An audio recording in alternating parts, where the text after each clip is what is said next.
Ospina of the Columbia squad. Inside the final 25 miles.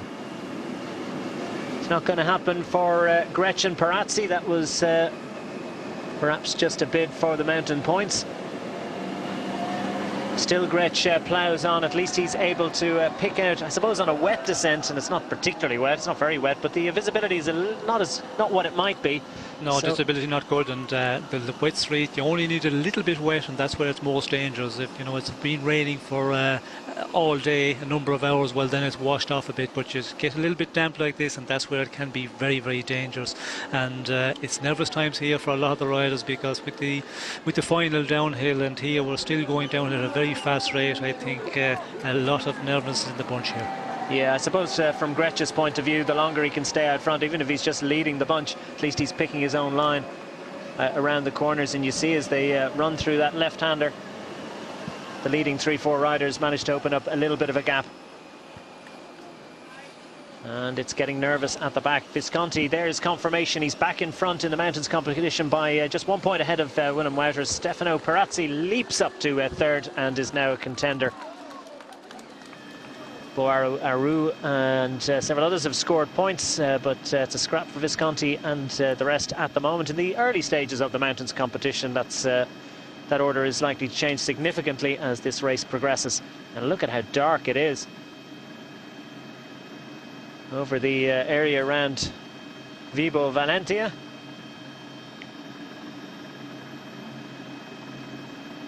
And visibility down to nothing, and if that's the visibility we're getting on our cameras with and they're able to make adjustments for the light, remember, with the filters, you can imagine what it's like in there for the riders. And that's probably an indication of the sort of visibility they've got, or at least the how dark it is for them.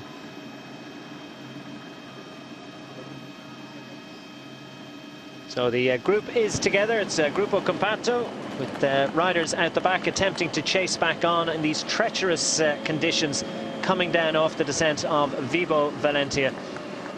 Okay, the leader moves towards the front of the peloton. Join us for the next part of this stage after this short break.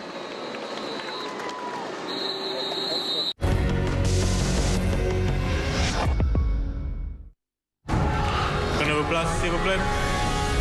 Merci.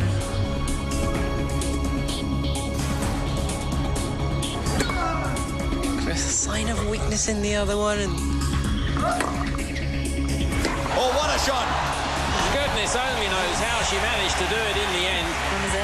It's out! And there has been only one winner. And now, here goes Joaquin Rodriguez. Here it comes. Nibali just kicks away. Oh, look at that! Perfectly delivered, and wow. He's just said goodbye to everybody. Hall goes bang, and the Suns are going to go on and win round one. Going to look to hit the ground running this evening in front of their home crowd support. That is absolutely amazing from Atlas. But he's still going. Mario Gomez against the goalkeeper. That's a fabulous goal.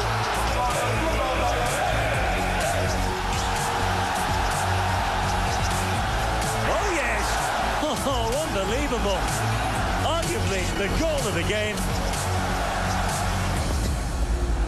All sports, all emotions. May on Eurosport 2.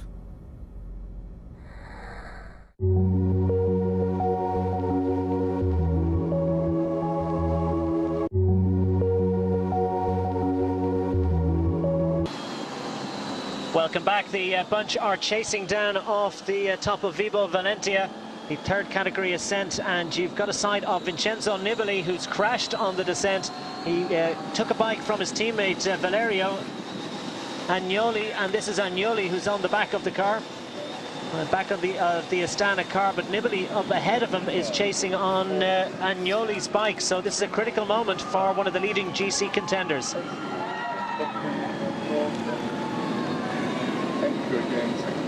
So one rider has stepped out in front of the peloton, but further back there's a difficult moment for Vincenzo Nibali of the Astana team, because he's crashed on the descent of of the Vibo Valentia, and he's picked up a bike from this man, Valerio Agnoli, who's now himself chasing behind his team car on a spare bike. Nibali has been picked up by a teammate. He's got to try and make the descent through the team cars. He's made it up to the race director's car, so it looks as if he's going to get back on quite soon, Sean. Yes, he's making his way back, and we can see here Nibali the way he can descend. His teammate just not able to follow here, and he makes it onto the rear end of the peloton. I'm not sure if he changed his bike actually. We only see when he was coming away after taking a bike or taking a wheel from his teammate, but at a very wrong moment. And of course some of the team cars are allowed through because we have groups after getting dropped on the climb, and the first number of team cars are allowed to go through to get behind the peloton. But Nibali's team car, wasn't allowed to go through up to this moment because he is further down the general classification. So they allow 5 cars to go ahead, and then they allow another 5 cars to go by the group that has dropped. They do not allow them all to go by together because in case they get the drafting and take the group back to the group that has been dropped back into the peloton again. So unfortunately for Nibali, a real bad moment to have a mechanical. Yeah, so it might well be that he's not on a different bike, that he got a wheel from Agnoli, in which case the penalty wouldn't be quite as big because at least he's got his own bike and it's set up properly for him. Having said that, that was a worrying moment for Vincenzo Nibali, but great to get a demonstration of his incredible ability as a descender, and just shows that sometimes it's not always of great value for a teammate to come back out of the peloton and try and pick up his leader. Now we've got Duque of the Colombia squad showing his facility on the descents. We think about the Colombians as great ascenders, not always as great descenders, but Duque is decided to strike clear of the peloton, and he's opened up a small gap. And Duque, of course, you know, a very good sprinter, a number of years with Cofidis, and we can see there again he's descending very well. Surprisingly for the Colombians, you know, you don't see many of them doing that, but he is one who can certainly descend quite good. And here's a replay of the moment when Vincenzo Nibali gets going, and I think it is clear that he has picked up a wheel because there was a wheel missing from that bike on the ground. That's the likelihood anyway.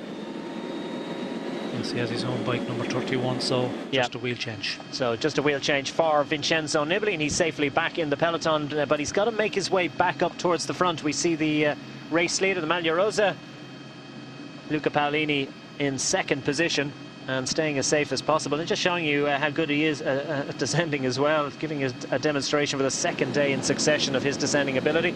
Duque out front has a narrow advantage over the peloton, and these relatively wide roads, not so easy to make much of an inroad on the peloton. He's not really a threat overall, over 9 minutes in arrears.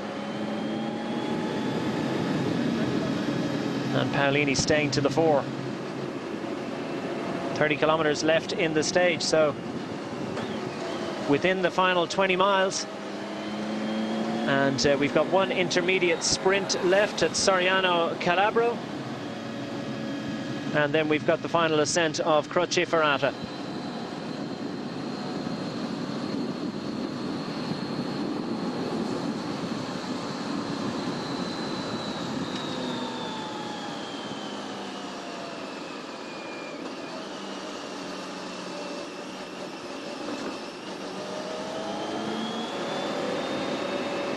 Groups attempting to chase back onto the descent. I wonder, is there any chance? You're pretty certain that the bus that was the bus for the day. Duque is called to account. He's dragged back into the peloton, and Tax coming hot and heavy.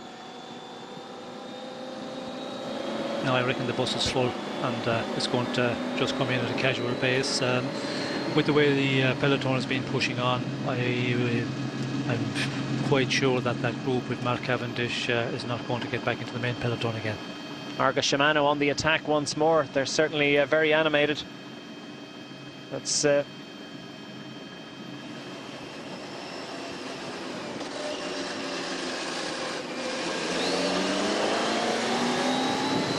Gretsch again, I think. Do believe and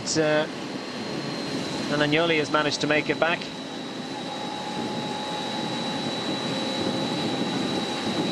He's done a good job for his team leader and managed to get back into contention, so good professional work from him. Looks like he's on the mechanical setup for Campagnolo. No, he's not quite back, is he? He's just managed to tag onto a group, so he's got to get across another couple of groups if he's going to get back in. Yes, and many groups here, as we can see. 3 groups we've just seen there, and a number of them further back. And this little bit of the climb, and more so the descent, I think, it's really caused a problem where it's broke the peloton into many groups. 2 riders up front. Gretsch, we believe, is one of them for Argos-Shimano. A little bit of a stall there in the bunch, or at least went a little bit wide. Yep, certainly is Gretsch. Seems very eager and enthusiastic, and one of the Lotto-Belisol riders. Is it Frederick Willems? I think it could well be, as these riders get set to work in tandem.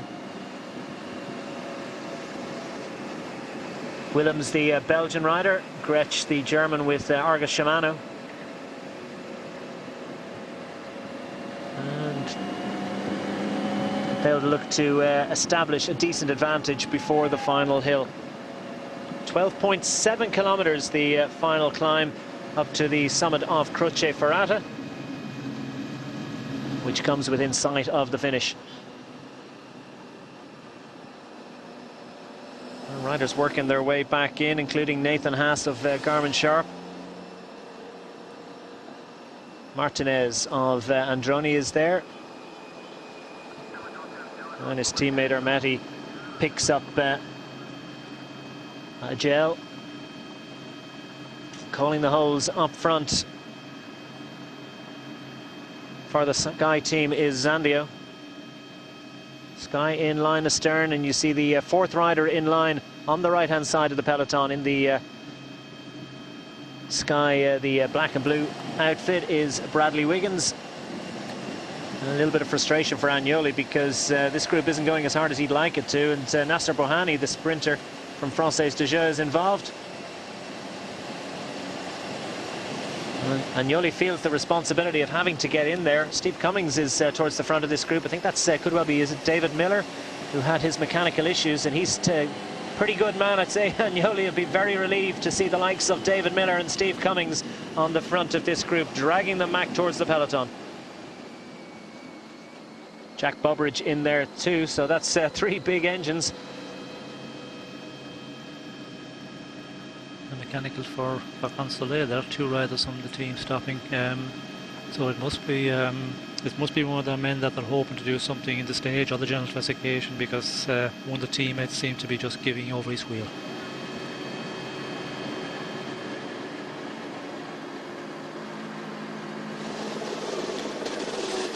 Let's get a look at this. Sorry, Orica. Yeah, Orica-GreenEdge. Apologies. Peter Weening.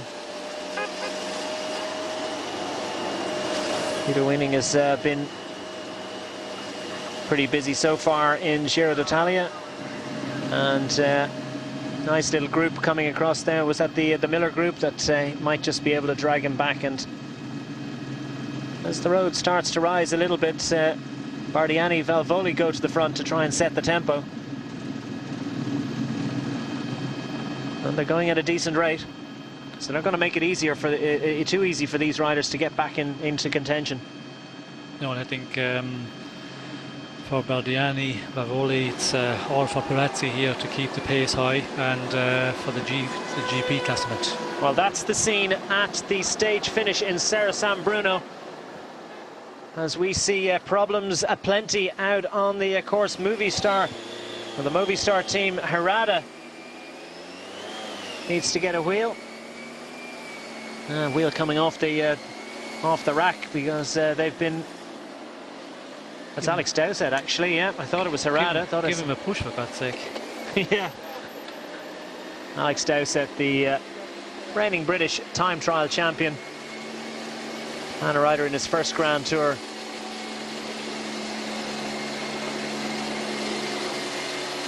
A bit of disappointment there for him, because he's got a lonely ride from now on. Hopefully he'll pick up a group.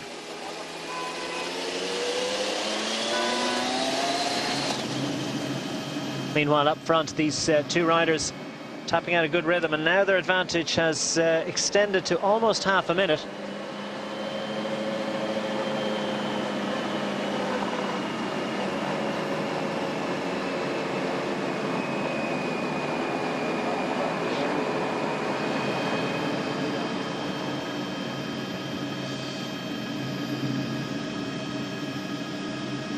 So Gretsch and Frederick Willems up front. Gretsch for the Argos-Shimano team.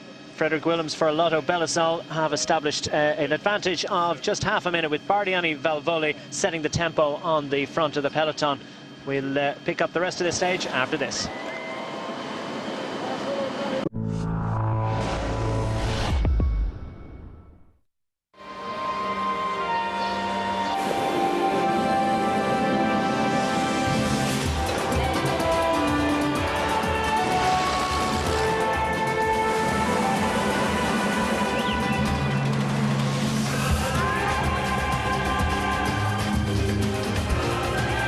Greeted by a modern and sensational country from the second you arrive. The world meets in Brazil. Come celebrate life.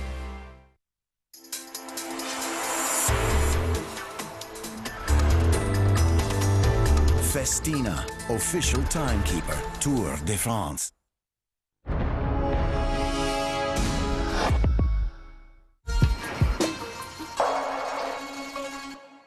The Giro d'Italia on Eurosport is presented to you by BetAtHome.com. Life is a game.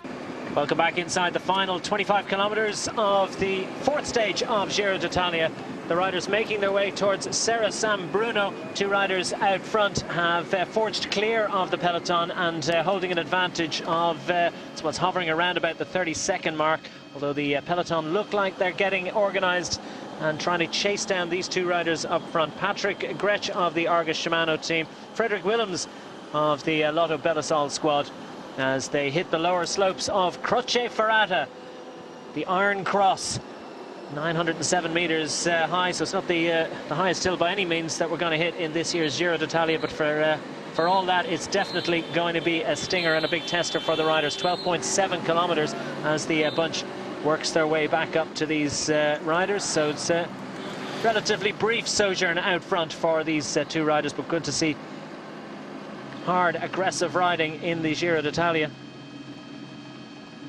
And it really is a different character of a race compared to the other two Grand Tours. 10, 9, 8, 7. So Vinny Fantini there with the Bardiani Valvoli squad, setting a tough tempo. And zero, don't talk please, don't talk. And Q again, thanks a lot. So Gretsch and Willems of Argos and Lotto-Belisol have been dragged back, and they're leaving it to the climbers, to the specialists. And there's the scene at the finish line. So it's wet roads that face the riders, and there's tricky to say it's wide roads on the last 6 kilometres of a descent down to the finish, but the surface is pave. It's sort of a cobbled street, so it's going to be very, very difficult for the riders in terms of staying upright in those last few kilometres. At least it's wide open roads, so it's not quite as twisty and technical as yesterday's stage, but still it'll certainly keep their attention. Marco Marcato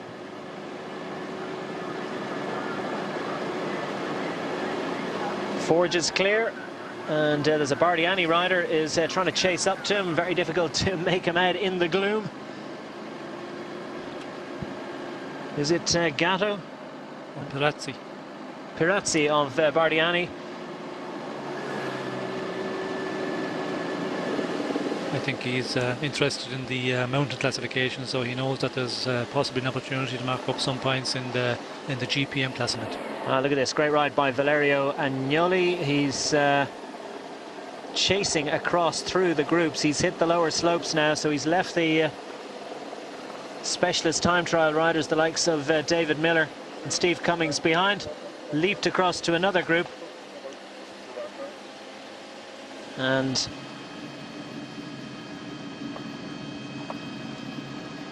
now we see the groups in dribs and drabs. This is a group developing behind as we see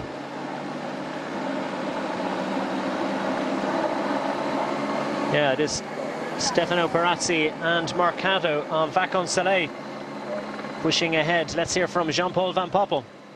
Yes, like I said, it's a climb for a second category, or for the second line.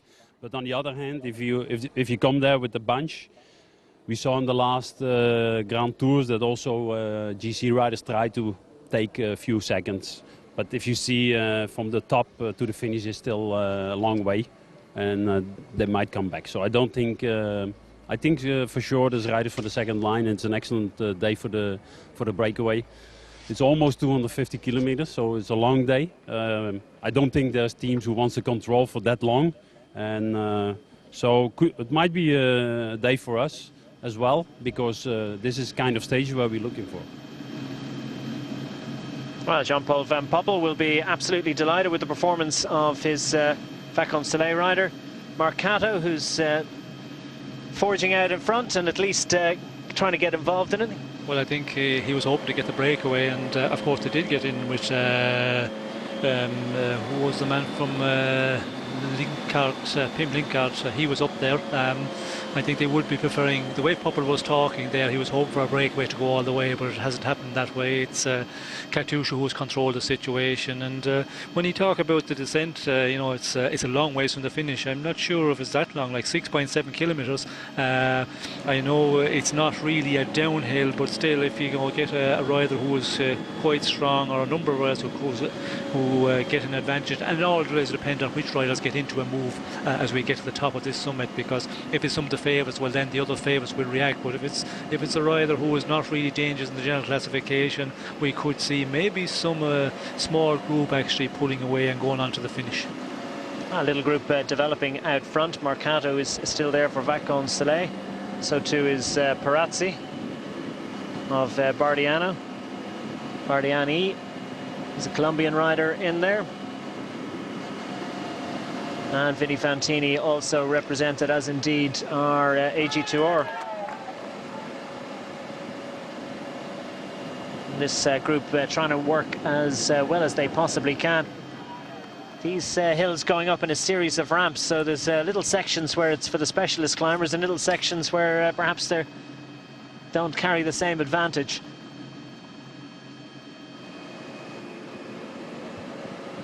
An average of 5.5% on this hill.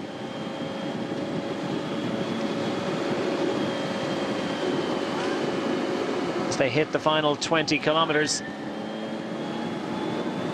Plenty of work still to be done for this group if they're to hang on out in front.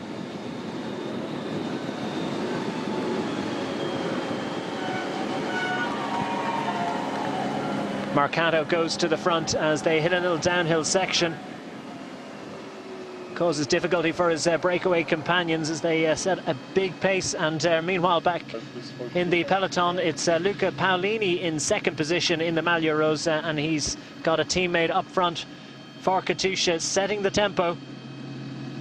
Garmin Sharp also represented at the front, so too are the Movie Star squad. 4, 3, 2, 1 and 0. Don't talk, please, don't talk. Thank you again. That's Quintero of the Colombian team on the front, setting the tempo. And in for the Vinny Fantini team is Armetti.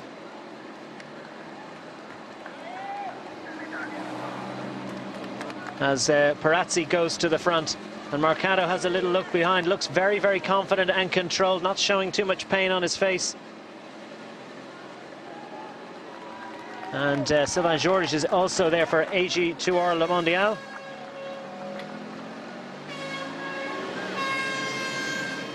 As meanwhile the peloton assembles, heading through Soriano Calabro. Katusha riders trying to work their way to the front. There's Ignatenko who needs to get up front to try and do a job for Luca Paolini. It's looking good for Paolini and his jersey at the moment, but still a long way to go to the top of this hill. He'll feel confident if he can make it over the top with this group that he'll hang on to his Maglia Rosa for another day. The objective of the team, as stated by their director sportif Valerio Piva, as that they believe they can hang on to the jersey all the way to stage 8 on Saturday, the individual time trial. If they do that, it'd be a great achievement. Marcato setting the tempo on the climb as towards the back, riders continuing to suffer. Little respite between the first and second classification hills. And Steph Clement of the Blanco squad is feeling the effects. Stand by, please, And Mercado is very energetic, no doubt about it. Perazzi looks a little less enthusiastic, you'd have to say. And 0. Don't talk, please, don't talk. Thank you again. Pantani still a big hero throughout Italy as Mercado goes out front for Vacansoleil, heading towards the intermediate sprint. He'll take the points and indeed the 5 seconds time bonus that goes with it, of limited value, that you'd have to say. Now, will he forge on alone? That would appear to be the ambition.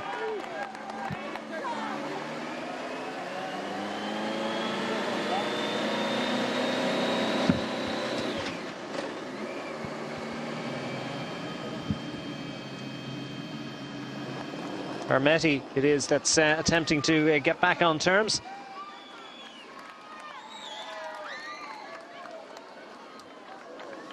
Meanwhile, at the back of the peloton, Fabio Fellini of Androni Giocattoli hangs on grimly. If he looks over his shoulders, he'll see the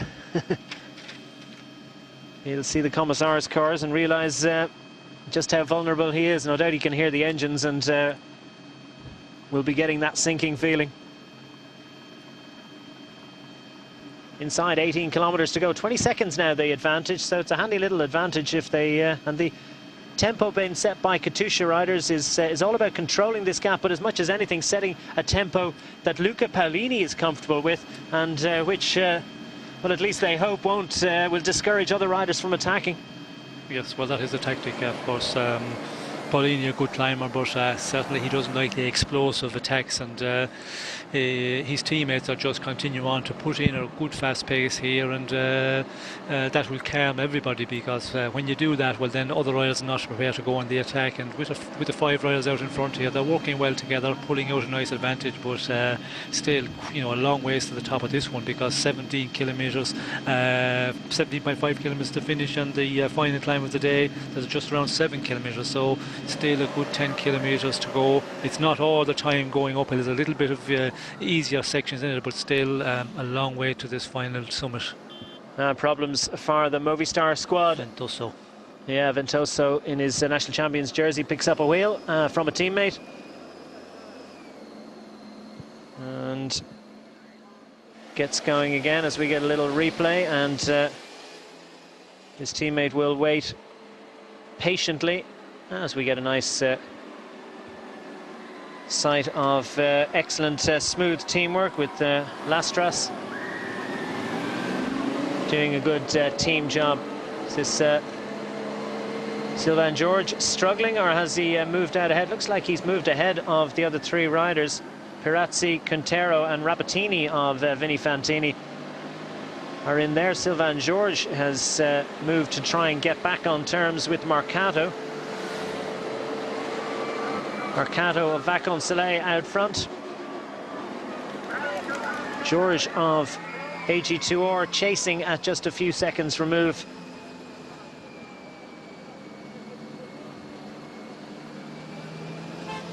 And Ventoso looks comfortable. Oh, and he nearly took the wheel of that Cannondale rider out. It's Cameron Worf, who, as I said earlier in the broadcast, is suffering with a little bit of a bout of the flu.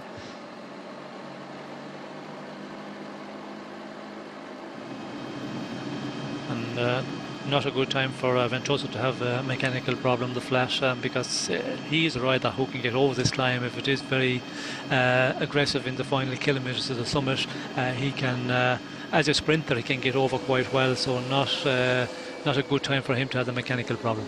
Yeah, interesting. I haven't seen much of the GC contenders yet. They're obviously keeping their powder dry for as long and as late as possible. Any speculation on what's likely to happen towards the top end? Are we going to see Hejidal thrown a few shapes again? Well, yesterday we had, you know, a surprise to see Hejidal very active in that final kilometres of the climb, and then on the descent more active again. So it's possible we could see some of the riders here having a go today, but it depends if Katusha can keep a real strong pace all the way on this climb. That will I think it won't invite any riders to go on the attack when you keep a real good pace. If it slows down a bit and there's an opportunity, well then we can see the attacks, and But again, it depends. It's this 5-man group where you're allowed to pull away the advantage, because at the moment they seem to be pulling out very, very slowly. But there has to be some teams in here who feel that, well, we can do something here. If, you know, if we re-up the pace and just get as little as riders as possible over the top of the climb. Get rid of certainly the better sprinters, and then go on to try and get a stage victory in the sprint in a group of maybe 50-60 riders. Looked like Mercado coming back, so obviously it is Sylvain Georges out front on his own, and I think that could well have been Mercado they're picking up, so he blew a gasket just while we were out of shot. And the leading group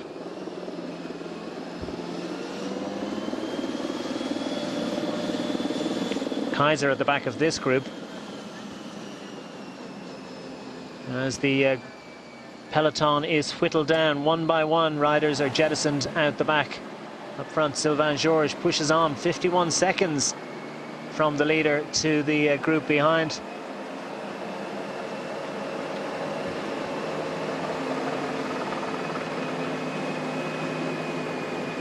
And he's a picture of pain mixed with concentration.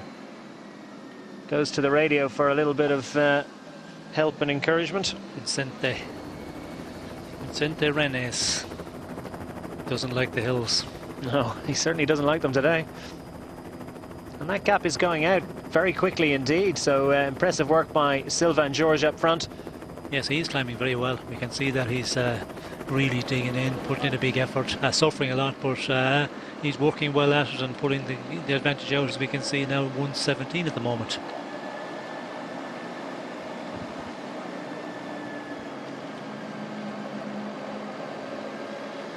And AG2R, interesting tactics for them. Of course, they've a couple of mountain goats in the team in the shape of Domenico Pozzovivo and the emerging Colombian Carlos Betancourt. Sylvain Georges, good man to have out front. And good tactical opportunities for them, although in the mountains I think it's just about trying to see what you can do, and clearly Sylvain Georges has good legs. His breakaway companions very shortly going to be back in the group. Perazzi, Quintero and Rabatini.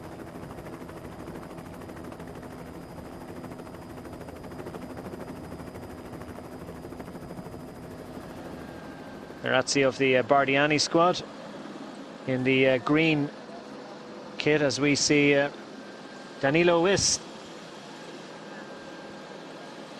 His legs have cried enough.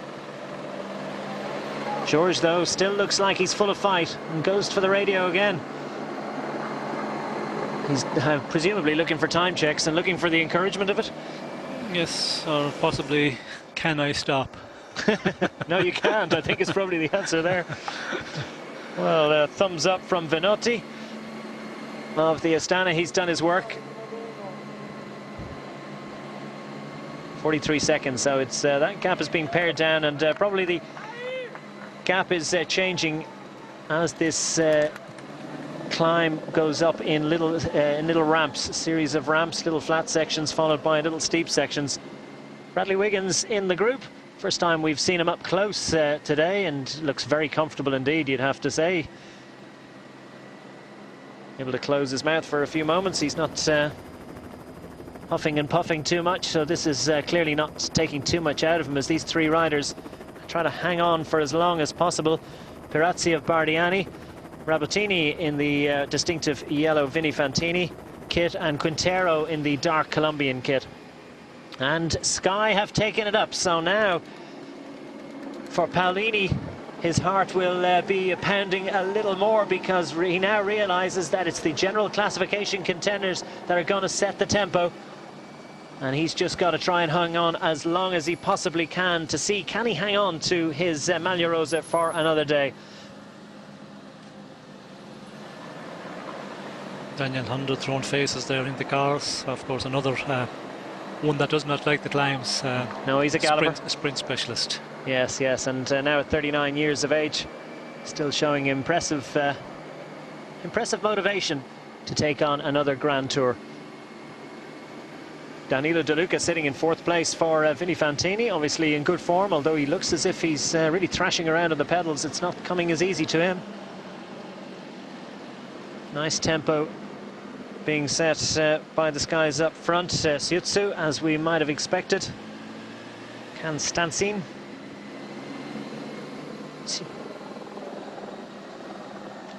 And Siutsu up front, and 2 teammates for Bradley Wiggins. So Sky it is that have decided to take control.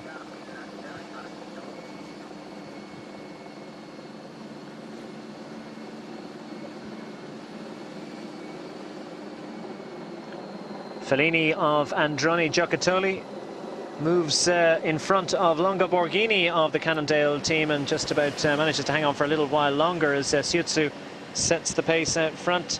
Interesting that Siutsu struggled yesterday. He lost 4 minutes and 30 seconds, which might have been a bit of a surprise. He's a wonderful domestique, really is able to produce great power on the flat and in the hills. So he may have hit a problem or two, but it was a surprise that he didn't make it into the lead group at the conclusion of the race, of the stage. So these 3 riders are back, their days are done. Perezzi, Quintero and Rabatini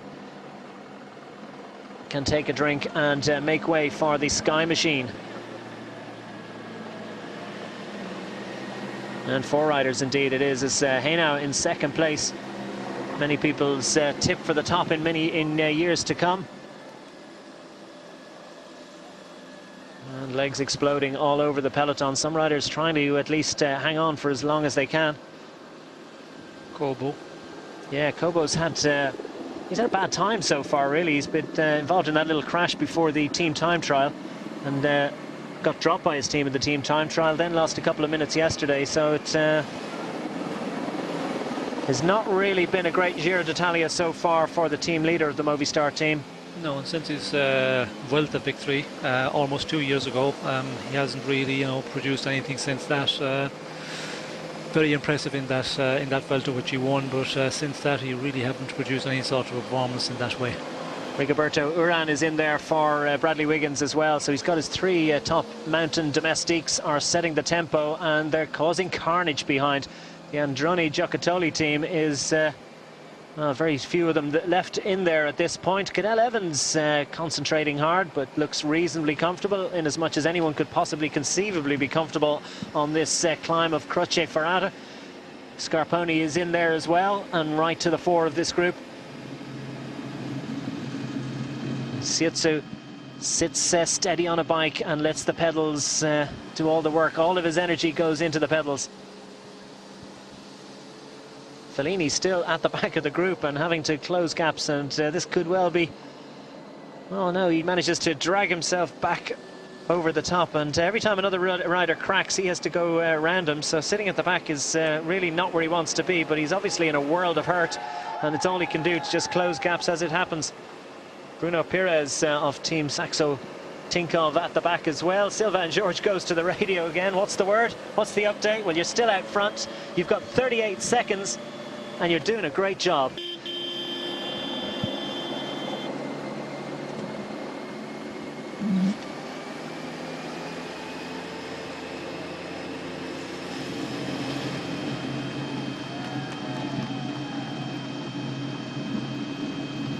Sylvain George, now 29 years of age, took overall victory in the Rhône-Alpes a couple of years ago. A couple of stages in that event as well. That's probably his most impressive success. Also won Grand Prix Pulmonec,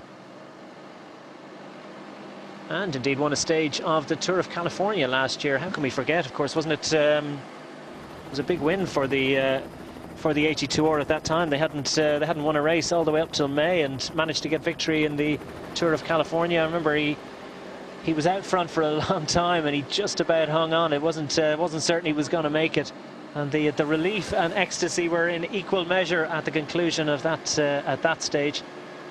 Great win, and much needed for his team at that point. And Sylvain George, can he deliver another success for them? You'd have to say it's going to be a big ask. There's still a long way to go to the top of this hill.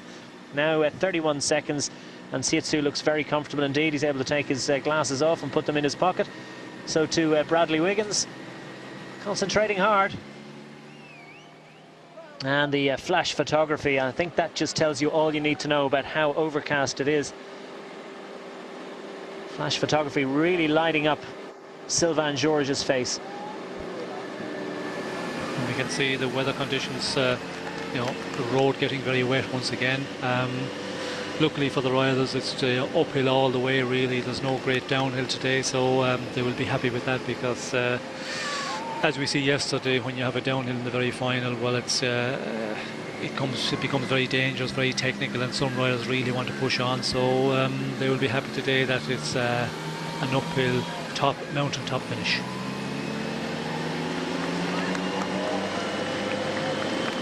And the other teams are happy to leave it up to Sky to set the tempo. They won't necessarily be happy with the tempo they're setting. Well, I think some are happy for the moment, but still just under the 12 kilometres to go. They're going to play the waiting game, allow Sky to continue on setting this train for a number of kilometres, and anybody that's thinking of going in the attack, it's, you know, far too out from the finish at the moment. They're going to play the waiting game. Looks a little bit anxious, but of course the rain for Bradley Wiggins will be a concern. Second in the standings. If Luca Paolini cracks, he's going to take the jersey. That would appear to be the likelihood, unless there's a big skirmish towards the top of this hill. Just a little sight of the white jersey of Fabio Aru of the Astana team. He's leading the young riders classification. And one of the leading domestics for Vincenzo Nibali, perhaps contender in his own right in years to come.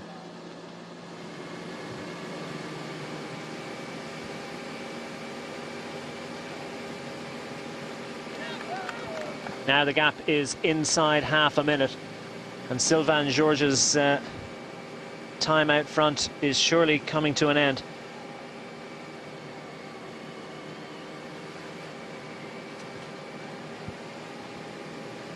Paolini still well to the fore.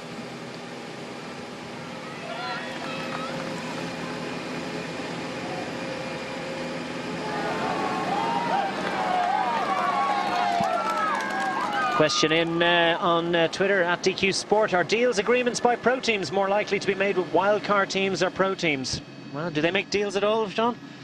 Well, there is deals. You know, if you're in a breakaway and there's a rider in the general classification, you know you're going to get to the finish.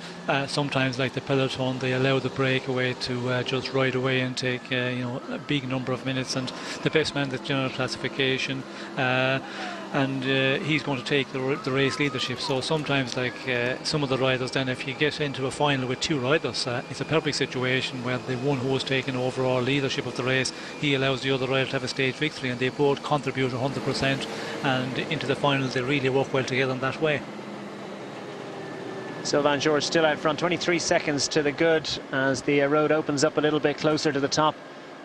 Now within 11 kilometres of the finish of the stage. He's got about 6 from the, so about 5 to the top of the hill. Siutsu looks very calm and composed, and just as I say, he gurns a little bit, so you wonder how much longer he's going to be out front. Perhaps he's done his slot, and he'll hand it over to Hainaut. Still with Hainaut and Uran. Wiggins is in good shape indeed.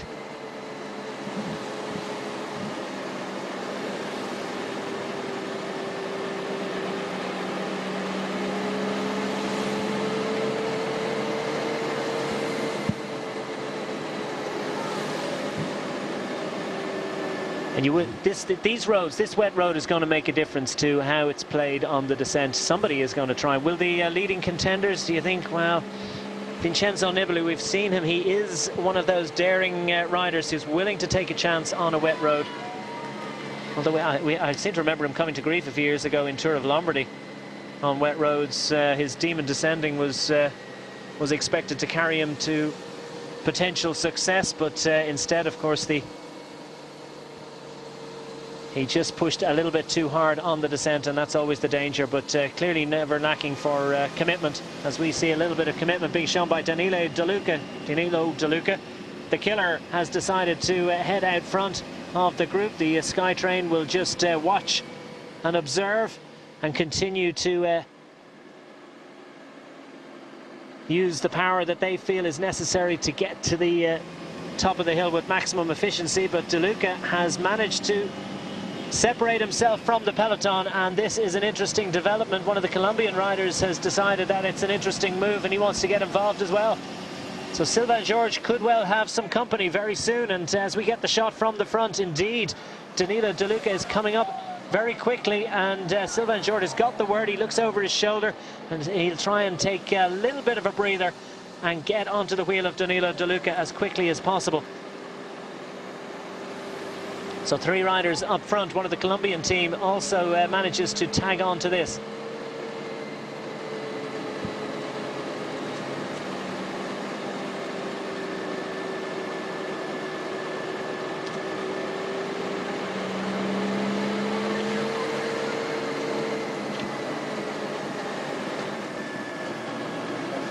And De Luca, the glasses are coming off again. They went back on for a while, now they're coming off, and few just opens up a bike length advantage over Sylvain Georges, and I wonder if Georges is going to be any use to him. De Luca isn't really thinking about Georges.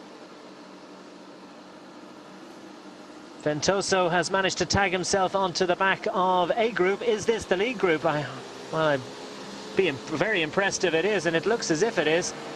That's a great ride by Ventoso. Yes, I think he's made the effort to get back in there, but he's paying the price at the moment. We can see he's having difficulty holding in there in that main group, and normally he would be able to do that, but he had the mechanical also at the wrong moment and had to make a big effort to get back in. He's paying the price at the moment. So Danilo De Luca has jettisoned Sylvain Georges, and he'll go back to the peloton. But De Luca, what's the thinking here? Is this for himself and to see what he can do, or is there perhaps a stalking horse for Sant'Ambrogio? I suppose you just go out there and see what the reaction is first of all. If in the main peloton, there's not a reaction immediately, you could pull out a nice advantage, and De Luca could go on and contest for the stage victory. But also, for the other riders in the team, maybe for Gazzelli, he wants to keep the pace real high, make it more aggressive, and that way he can also have a go and go for a chance to have a stage victory himself. So Sylvain Georges puts the gilet on because he's straight out the back, and he'll just trickle to the top of the hill as best he can, and then coast down to the finish. It was a good effort. It's a fine effort, but just not good enough. Didn't have the power required. Meanwhile, De Luca, well, he's opened up a significant gap. We haven't got a time check on it, and with the mist on this Croce Ferrata hill, it's impossible to see. De Luca has steals a little look over his shoulder, but he's not going to get a whole lot of information out of that, I don't think. And Robinson's Chalapud Gomez of the Colombian squad looks like he's full of fight as well.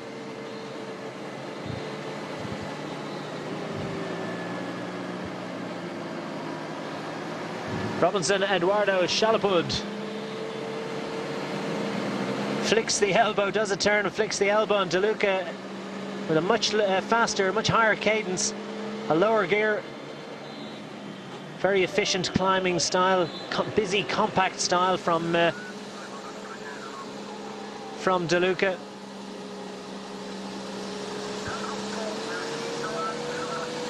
As Androne as Ermetti is hanging on at the back of this dwindling peloton. And Calapud's really feeling the effects, and there's no doubt but the stronger of the two riders here is De Luca, I believe. Any thoughts on that, Sean? Yes, he looks like to be the strongest, and but he's making the other rider contribute here, and just under the 8.7, 6.7 on the summit to the finish, so a little under 2 kilometers to go to the summit, and then if they get to that point with 15 seconds advantage, well, it's all to play for.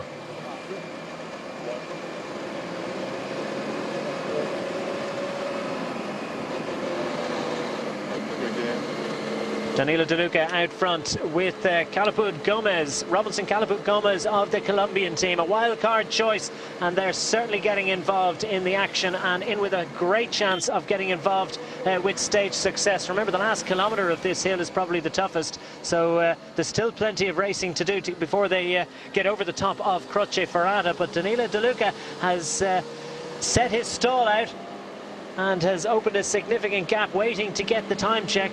but no sign of the peloton behind, and glasses went on, they come back off again. He needs some sort of automatic system for taking off and on his glasses. I think maybe he needs a little strap around them.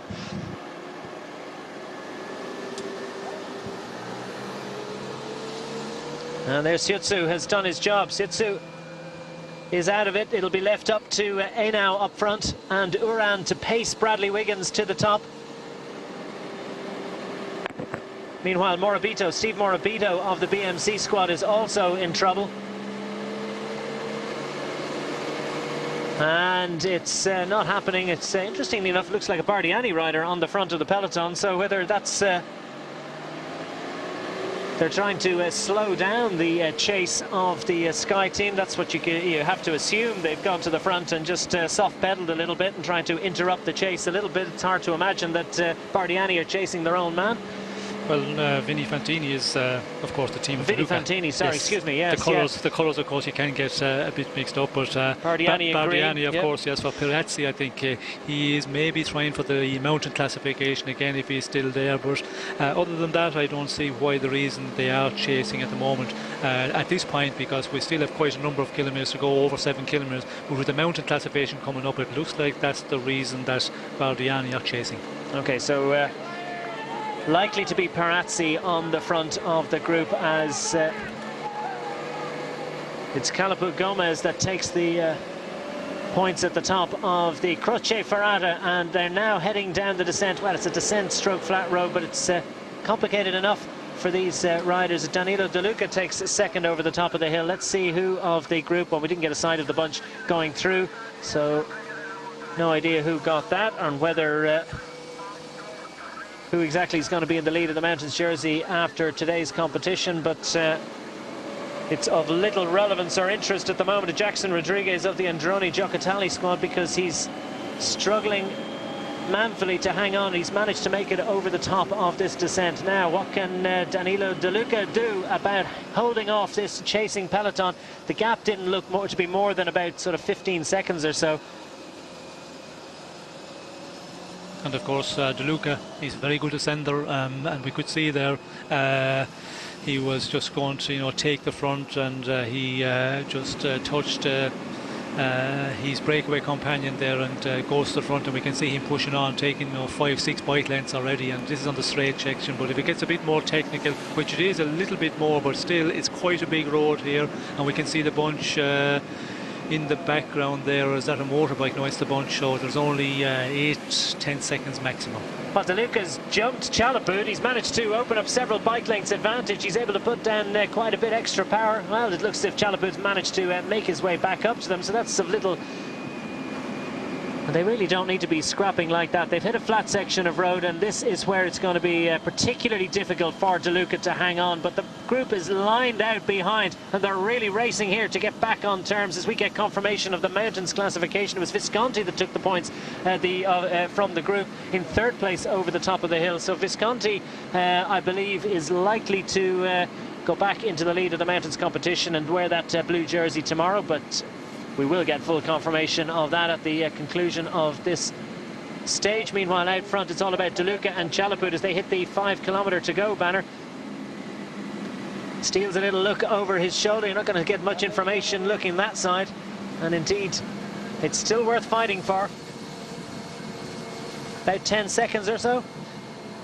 Yes, about that, and at the 5 kilometre mark it starts to go downhill a bit more. We're on a flatter section here, but about 4.5 kilometres to finish, it goes down, for a good kilometre and a half. It kicks up again a little bit, but pretty much downhill all the way to the finish. And if there's a little bit of a downtime in the peloton, but which I doubt, because the peloton looks to be very big all the time. There's at least 50 riders there, so there has to be some teammates for riders that will take up the chasing. And the last kilometre and a half is fundamentally flat. So what sort of a gap does De Luca and Chalaput, what do they need at that point? Well, they need to hold on to that 15-second advantage going into that final 1.52 kilometres to the finish. As we can see, just under 5 kilometres at the moment. It's going to be very, very tight for them to hold on. But again, it depends in the peloton, who gets organised back there. And if there's a team get organised with 2 riders and they give sacrifice themselves, give it 100%, well, they would close down very quickly.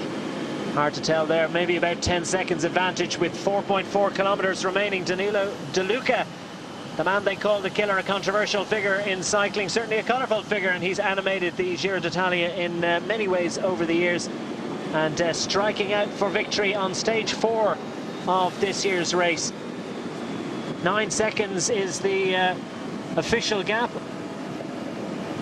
He's going to need a little bit more than that. And I'm assuming it's all about De Luca, but the way that Chalaput was able to get back to De Luca indicates that he's feeling very strong indeed. Neither of these riders would be classed as a sprinter, so if it comes down to sprint between the two of them, it's difficult to say. De Luca certainly seems much the more confident through those bends. Yes, well, De Luca is definitely the better descender and also the better sprinter. He can, you know, in a smaller group or in a 2-up sprint, he should be the better one, but he's doing all the pace setting at the moment, and when you do that in the final number of kilometers, then you can pay the price in the final run to the line. 3 kilometers to go, and we can see the gap is still holding on there. They must have plus 9 seconds at the moment. And this is one of the sections where it just goes up a little bit, and this is where it's going to be difficult for the two out in front. You know, the big group chasing, that's where it gets difficult for a two-man breakaway. You can lose your advantage very quickly. De Luca now 37 years of age, as we see Astana Domestics disappearing from contention. Tirolongo, I think that was, who dropped out. 7 seconds now, so it looks as if they're closing in on them. De Luca, winner of this race back in 2007, and now at 37 years of age. You would say his days as a GC contender are probably behind him. Former winner of Liège-Bastogne-Liège, Tour of Lombardy, Lèche Wallonne. It's been a storied career, there's no doubt about it. And this perhaps an opportunity to taste champagne in the swan song of his career. And there's no lack of motivation and no lack of commitment through these bends, and you can see that Chalaput is not enjoying it. He's enjoying, I think, perhaps the fact that De Luca is able to set such a great tempo, but each time they go through a turn, Chalaput has to push to get back into the wheel of Danilo De Luca. This little bit of a ramp, will it be to De Luca's advantage? He's a great climber, of course. But the group behind, wow, they're within seconds. The camera is foreshortening the gap. De Luca steals a little glance over his shoulder, but he realizes the game is up. 1.7 kilometers to go. And riders behind changing. Is this a problem for? Is it? Well, not certain who that was. But it's not coming at a good time. And Chalaput it is that goes to the front, as we see Salerno of the Cannondale squad manages to get a quick wheel and gets back in. It's going to be tight. Een stukje weg nu. Hij moet hoop hebben hoor, die Luca. Hij moet echt hoop hebben. Dan zitten ze erachter met Paolini. Ja, dit is ook natuurlijk perfect voor Paolini. En die heeft Caruso of zo in zijn wiel zitten. Oeh, die Luca. Je moet op tijd aangaan, vriend. Dan kan je gewoon hier historie schrijven. En dan gaan ze heel dankbaar zijn. Binnen die ploeg van je laatste kilometer, nu pas. En hier moet je niet onderuit gaan. Die Luca gaat van heel ver, heel ver. Paolini wacht. Paolini wacht. Dit is voor Paolini ook misschien wel. Die Luca, nog altijd. Die Luca, maar ze zitten bijna in het wiel. Ze zitten echt bijna in het wiel, maar dit is bochtig Italiaans. En als je ook maar een paar meter hebt, kan je het halen op de kasseien. Dani Di Luca, nog 700 meter. Het is ver hoor. Het is te ver, want ze gaan nu van achteruit kunnen komen. En er zijn heel wat snelle mannen die er nog bij zitten. We zien in ieder geval Paolini. We zien Oeran, die moet dit ook kunnen. We zien een man van Bardiani, die dit natuurlijk ook kan. Maar het is vooralsnog altijd Di Luca. En wie is de man van Androni? Dat zal Feline zijn. Is hij naar voren gekomen, Feline? Dat zou knap wezen. Caruso rijdt het gat dicht voor Paolini. Di Luca die gaat er nu aan. Di Luca heeft het bijna gehaald. Oeran komt links. Hij gelooft er nog altijd zelf in. Evans komt van te ver. Dit zou ook wat voor hem zijn. En nu gaan ze die spurt aan met Visconti. Visconti zit er ook nog altijd bij, maar het is de man van Bardiani. Rechtdoor naar huis. Batalin. En het is op en erover hoor. Bardiani gaat hier de zege van de Giro pakken. Ik denk dat het Batalin is. Het zou heel goed kunnen.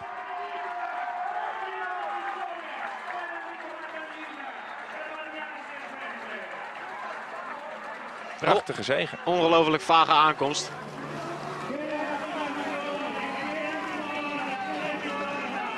Weer goed te luisteren naar de speaker. Hij kon wel op het shirt kijken.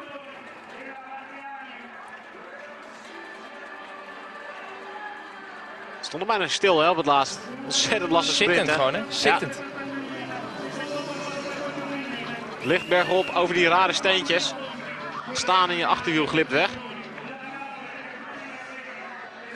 In Salerno en Garate.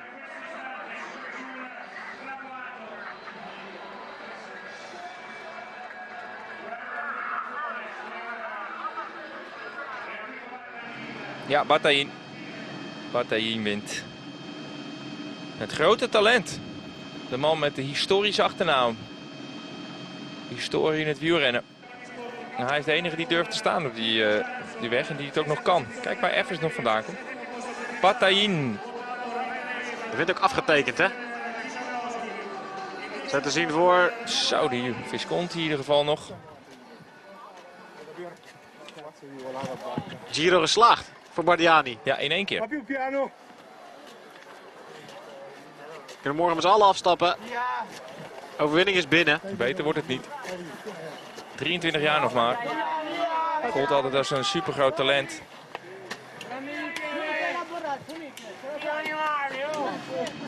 Komt van de bekende opleidingsploeg Salf Fiore.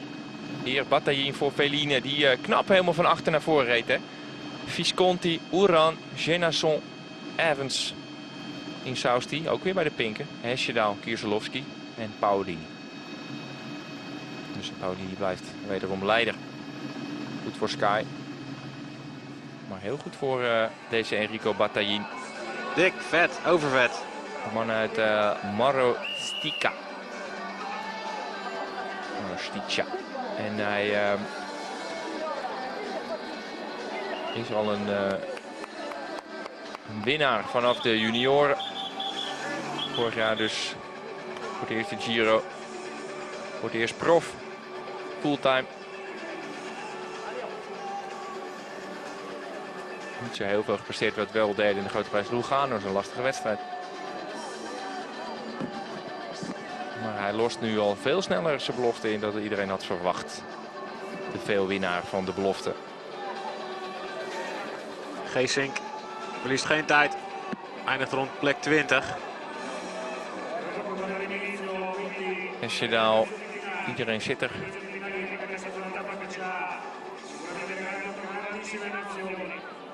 Ja, voor die Luca net even te vroeg hè. Hij was er heel dichtbij. Heel dichtbij. En Ventoso had misschien kans gehad als hij niet had terug hoeven keren naar die lekke band. Dat is al balen. Maar dit had ook wel met een stukje techniek te maken. Om over deze stenen te rijden. Om te durven ook. Ja.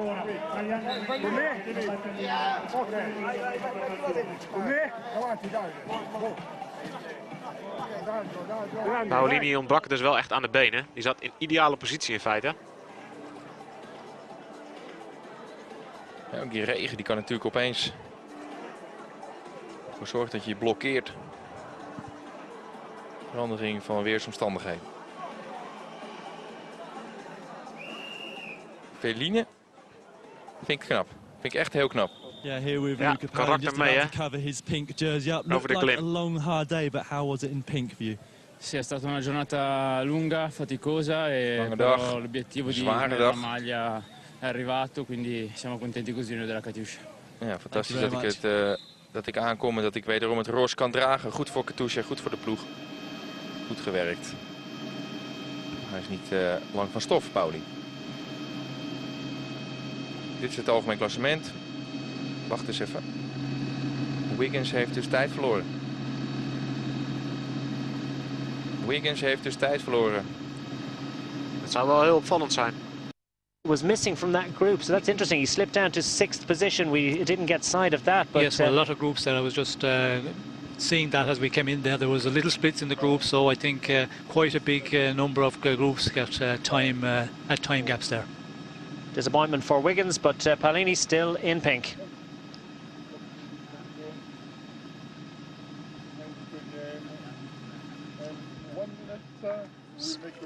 So here's the side of Enrico Battaglin taking victory in stage 4 of Giro d'Italia.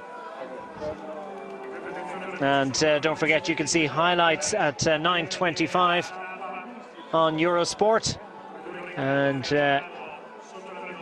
full stage highlights of Enrico Badigline's success, and Bardiani absolutely thrilled with that, as well they might be. Their race is already an absolute roaring success. A little bit of disappointment there for Bradley Wiggins, and surprise indeed that he was left without teammates behind, that Oran went ahead. Well, I think, yes, it's a problem just that riders building nervous on the descent and just leaving the wheel go, leaving the rider in front of them go, and then you take, you know, that 10-15 seconds very quickly. So that's the scene over Serra San Bruno as the stage 4 is complete, and we get set for stage 5 tomorrow. Winner now, Enrico. I'm not sure if it was a surprise for you, it was for us, but amazing stage win. You must have felt very strong. Ma sorpreso sicuramente sì, sapevo che stavo bene. Ieri ho avuto un po' di sfortuna. Proud moment for Enrico Badiglin. Managed to hang on with the lead group across the top of the final you're climb. Getting cold, go and get some warm clothes on. Well done. Thank you.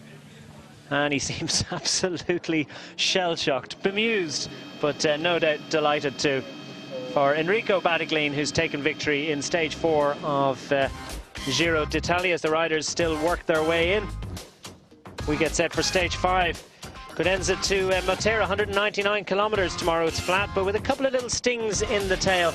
So will it be a sprinter, or will it be a passista with a good kick that manages to take victory on that? Please do join us for a live coverage tomorrow here on Eurosport. But for now, from myself, Declan Quigley, from Sean Kelly alongside, it's goodbye.